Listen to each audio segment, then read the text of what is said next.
मुझे इस बात का एहसास हुआ कि जो काम मैं बड़ी शिद्दत से, बड़ी ईमानदारी से, दिन रात बड़ी मेहनत के साथ कर रही हूँ, जहाँ पे मात्र मेरी महीने की जो इनकम है वो मेरी 30-35 हजार है, इसमें कोई शक वाली बात नहीं है।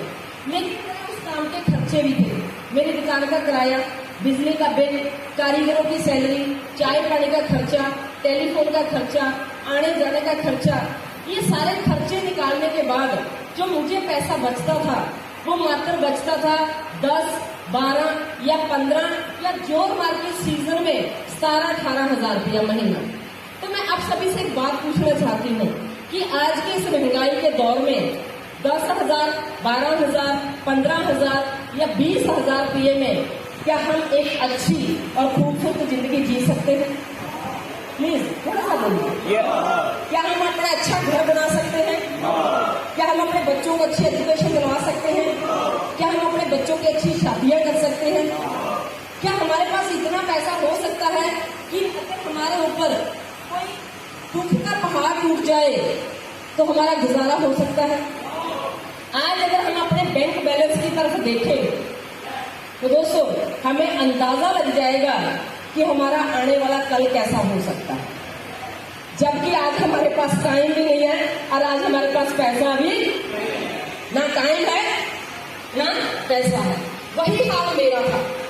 8.5 साल काम करके भी मेरे खाते में मात्र 1,000 रुपया था और 1,000 रुपये के साथ साथ पर जिंदगी में कुछ बड़ा करना चाहती थी, जिंदगी के अंदर जिंदगी को काटना नहीं चाहती थी, जिंदगी को जीना चाहती थी, बार बार रिस्क लिए, कभी कनाडा के लिए, अमेरिका के लिए, ऑस्ट्रेलिया के लिए, क्योंकि अक्सर लोगों को पता होता है कि मेरी इनकम इतनी सी है और मेरी जरूरतें इतनी हैं, फिर भी कहीं ना कहीं वो अपने आप के अंदर, अपनी सोच के अंदर बदलाव लेके नहीं, अपनी जिंदगी में कोई बदलाव नहीं लेके आ पाते, क्योंकि वो रिस्क लेने के लिए तैयार नहीं होते। यस, वो पूरी जिंदगी कंप्रोमाइज, समझौते करने के लिए तैयार है।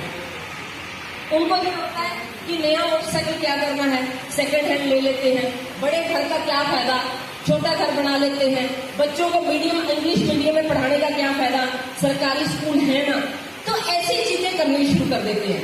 बट मैं बहुत ज्यादा शुक्रगुजार हूँ कि मैंने लाइफ के अंदर समझौते नहीं किए।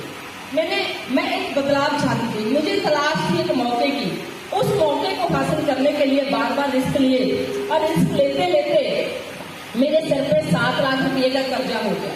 अब ये 7 लाख रुपए का जो कर्जा था ये ब्याज पे था।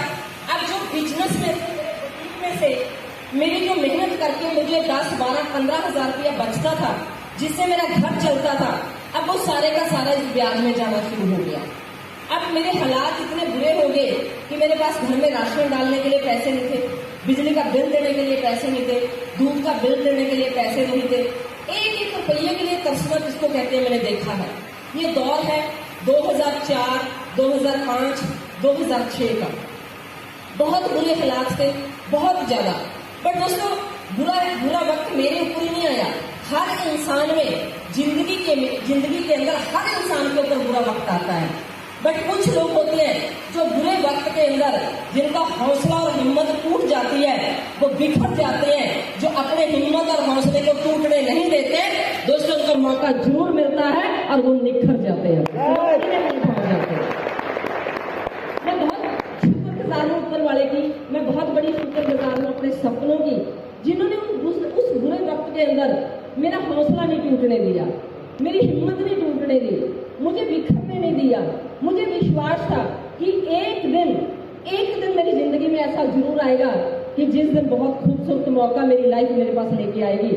बस एक बार मुझे मौका मिल जाए, मेहनत करने से मैं डरती नहीं हूँ। मेहनत मैं दिन रात कर सकती हूँ, 12 घंटे, 14 घंटे, 24 घंटे, 36 घंटे, क्योंकि मैं काम करने के लिए मेरे पास कभी भी कोई बहाना नहीं होता कि मेरे आज बहुत गर्मी है, आज बहुत सर्दी है, आज तो हमारी रिश्तेदारी में किसी की सगाई है, या आज तो किसी की शादी है। क्योंकि दोस्तों मेरे लिए बेफालतू के बहाने हैं, क्योंकि मेरे लिए फर्स्ट प्रायोरिटी, मेरे लिए पहल के आधार के ऊपर अगर कोई चीज़ है तो वो मेरा काम है, मेरा कैरियर है। क्योंकि अगर मेरा काम सही होएगा तो तो मेरा करियर सही होएगा, मेरा करियर सही होएगा, मेरा फ्यूचर सही होएगा, मेरे घर में पैसा होएगा, तो मेरी जिंदगी में कोई तनाव नहीं रहेगा, कोई टेंशन नहीं रहेगी, कोई परेशानी नहीं होएगी। अगर मैंने बाकी की सारी चीजों को आधार पे रख लिया, फर्स्ट प्रायोरिटी पे रख लिया और काम को सेकंड पे कर दिया, तो मेरे सारे काम खराब हो गए। तो दोस्तों, मेहनत करने से मैं डरती नहीं थी, तलाश थी एक मौके की। बहुत बुरे दिन देखे, बट जब आपके अंदर जज्बा होता है कुछ करने का, हिम्मत होती है, हौसला होता है, एक पागलपन होता है, एक जुनून होता है, तो दोस्तों भगवान आपकी परीक्षा जरूर लेता है, बट आपको मौके के पास जाने की जरूरत नहीं पड़ती, मौका खुद चल के आपके पास आता है। जैसे मेरे पास आया और आज आपके पास आया है।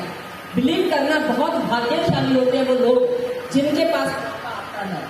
आज हम भाग्यशाली हैं कि हमारे पास मौका आ गया, बट जिस दिन मौका आता है, मौके का कोई रंग नहीं होता, मौके का कोई रूप नहीं होता, मौका आता है, उस मौके के साथ साथ दो चीजें और आती हैं। जानना चाहते हो वो कौन सी दो चीजें हैं? यस। जानना चाहते हो? यस। एक विश्वास और दूसरा डर। यस। हाँ जी। क्या आता है साथ में? विश्वास। क्या आता है साथ में? डर। और दूसरा क्या आता है? डर। और मैं शुक्रगुजार हूं कि जब मेरे पास मौका आया, मैंने इस इंडस्ट्री को देखा, मैंने इस व्यापार को देखा, मैंने इस बिजनेस को देखा, तो मुझे ज्यादा बातें समझ में नहीं आई। अब मुझे आज भी ज्यादा बातें समझ में नहीं आती, क्योंकि मेरा बहुत मोटा दिमाग है। लोग जिंदगी में कामयाब क्यों नहीं हो पाते? क्योंकि भगवान ने 2.5 किलो का हर किसी को दे रखा है, और हर बंदा यही सोचता है कि मेरे से ज्यादा अक्लमंद कोई नहीं है, मेरे से ज्यादा समझदार कोई नहीं है। तो दोस्तों, अगर आप खुद को अक्लमंद मानते हो तो सॉरी, हम नहीं हैं। अगर हम खुद को समझदार मानते हैं, नहीं है। अगर मैं खुद को बोलती हूँ कि मैं बहुत समझदार हूँ, मैं बड़ी अक्लमंद हूँ, नहीं, बट यस, अगर लोग ये बात बोले, दुनिया ये बात बोले, मेरी कामयाबी ये बात बोले, तो यस, ये बात 100% सच है। जब मेरे पास ये बिजनेस आया, मेरे पास ये इंडस्ट्री आई, मेरे पास ये व्यापार आया, उस दिन मुझे